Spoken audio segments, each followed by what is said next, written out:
స్వామి వారి యొక్క ఆలయానికి వెళ్ళారు.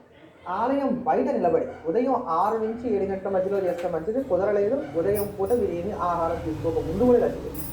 దేవాలయం తెరిచి ఉందా, తెరిచి లేదా, మూసేసి ఉందా, దేంతో సంబంధం లేదు. చక్కటి అయ్యప్ప స్వామి వారికి ఆలయానికి వెళ్ళండి. ఆలయం బయట నిలబడండి. ఒక కొబ్బరికాయ తీసుకోండి.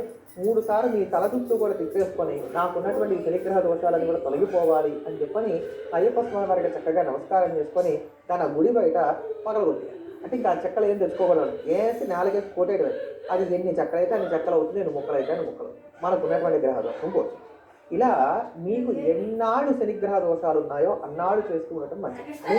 కనీసం ఒక 8 వారాలన్నా చేయండి. ఒకవేళ మా దగ్గర డబ్బులు లేవు, మేము ప్రతి వారం ఇలా చేయాలంటే కష్టం అండి అనుకున్నట్లయితే కనుక కనీసం 8 వారాలు చేయండి. తర్వాత 1 లేక 2 నెలలు బ్రేక్ ఇవ్వండి, మళ్ళీ 8 వారాలు, మళ్ళీ 1 లేక 2 నెలలు బ్రేక్, మళ్ళీ 8 వారాలు. ఇలా మీకు శని దోషం ఉన్నంత కాలం కూడా చేసుకుంటూ ఉండొచ్చు. అద్భుతమైనటువంటి ఫలితాలు మీరు అందుకోగలుగుతారు. గురుగారు, అందరూ